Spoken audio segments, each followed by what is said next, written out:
So the article and the videos were very interesting, and I think that it shed a much needed light on what happens when we bring the Olympics into certain countries. And so they're talking about the raw sewage and the healthcare system. And my question is, how were the funds allocated? So the government promised that they were going to fix the raw sewage and the healthcare system with the money they got from the Olympics, but how much money were they actually allocating to these things? Was it $1 million to healthcare and $1 million to raw sewage and $8 million to the stadiums? And what would happen if they decided that, they hit the recession and they needed more money than they thought for healthcare and the raw sewage problem, and instead of $8 million to the stadium, they did 7, and they built 100 less seats and had 10 less TVs. What is the backlash from the Olympics for them doing that?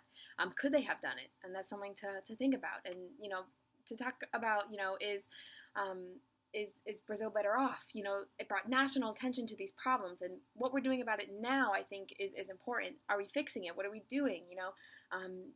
Did it bring tourism? Did it bring construction jobs? Did it take away their land to build these stadiums?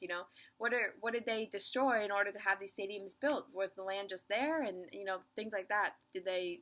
It depends. If they're better off or not. The guy said that he had open sewage for as long as he could remember. Is that a good thing? No. But what are you doing now to fix it? I think it is the big problem.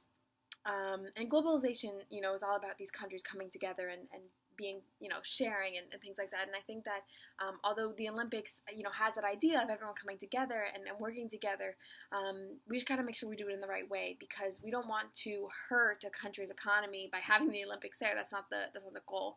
I think that the Brazilian government was like, oh, we're just going to put the Band-Aid on these problems with the Olympics coming, and we're going to spend this money. But I think focusing on the why is the healthcare this way? Why is there raw sewage? I think it's really, really important to think about.